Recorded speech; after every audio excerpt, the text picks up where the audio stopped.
পালিয়ে গেল মুল্লুক খা।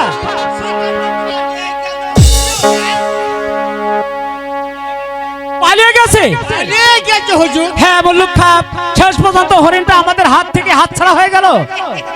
হুজুর, আমার নাম উল্লুক খান না, আমার নাম উল্লুক খান। চুপ কর উল্লুক। এই উল্লুক বলে তো আমি এই ভল্লুকের পাল্লায় পড়েছি।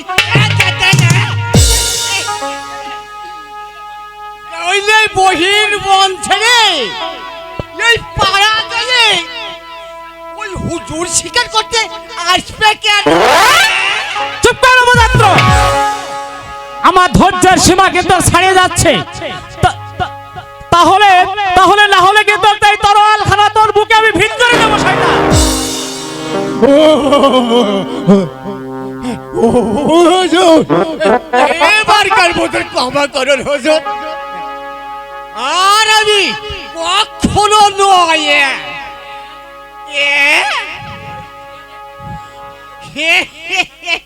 হুজুর, ওই সে দেখুন হুজুর, একটা শিকার কেমন করে শিকার চলে যাচ্ছে। কই আমি তো দেখতে পাচ্ছি না শিকার। কেমন একটা সুন্দরী মনোহরিণী পুত্র সাজে এদিকে হঠাৎ করে চলে আসছে হুজুর। তুমি হরিণী কোথায় দেখলে মুল্লুক খা? এ তো দেখছি একটা মানুষই। সেটাকে হরিণী ভেবে শিকার করে দিন। তুই ওসব কথা রেখে চুপ কর উল্লুক। হুজুর, আমি তো চললুক। কিন্তু মেয়েটা এভাবে আমাদের দিকে তেড়ে আসছে কেন? হুজুর, আমিও তাই তো ভাবছি হুজুর, কি হলে তার আগমন। এই যে শুনছেন? মানে আমাকে বলছে? হ্যাঁ আপনাকে বলছি। শিকারের উদ্দেশ্যে আমার শ্যামলীকে আপনি ধাও করেছেন, বলুন জবাব দেন। শিকারী? হ্যাঁ শিকারী। শ্যামলী হচ্ছে আমার পোষা হরিণ। তাকে আমি ছোটবেলা থেকে লালন পালন করে তাকে আমি এতটুকু বড় করেছি। বলুন আপনি তাকে ধাও করেছেন। মানে ওটা যে তোমার পোষা হরিণী তা তো আমার জানা নেই। আর তাছাড়া শিকারীর কাজই তো শিকারীর পিছনে ছুটে যা, কেমন? এটা নিশ্চয় কোনো অপরাধ হয়নি। 100 বার করেছেন। যে অপরাধ করেছেন তার শাস্তি হওয়া উচিত। শাস্তি? হ্যাঁ শাস্তি।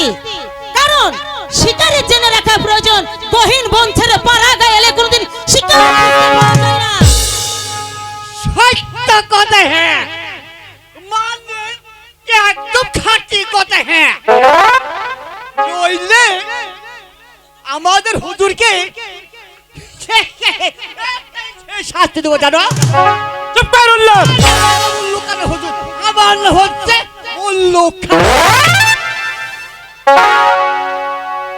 চুপ করে আছেন কেন? বলুন জবাব দেন। এই পাড়া গায়ে প্রবেশ করে আমার শ্যামলীকে ধাও করেছেন। আমার অপরাধ তুমি ক্ষমা করো নারী। আমি ওই পথ হারিয়ে তোমাদের গায়ে এসে পড়েছি। তবু ক্ষমা আপনি পাবে না।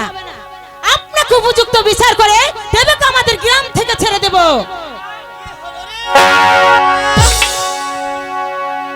এই রাতে এখন কার সঙ্গে তুই ঝগড়া বাঁধিয়েছি?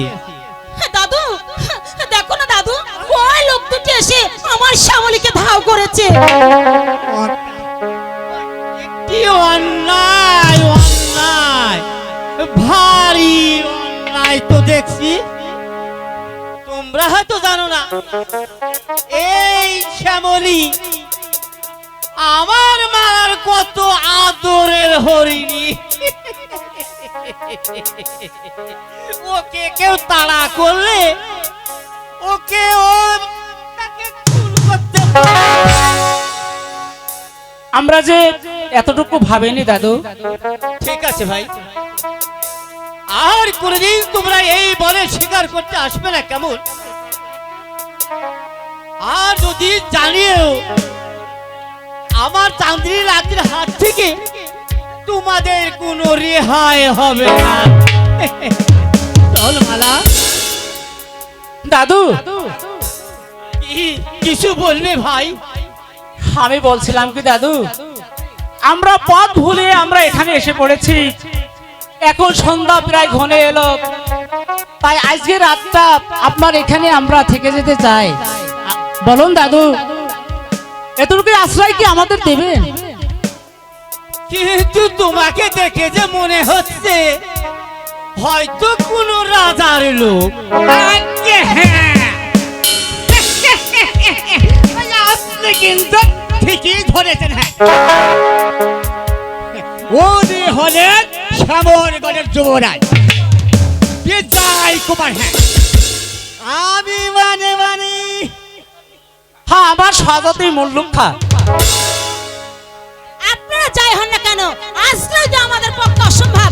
এই চলো দাদু, চলো, এবার আপনারা আসতে পারেন। আমি পেতে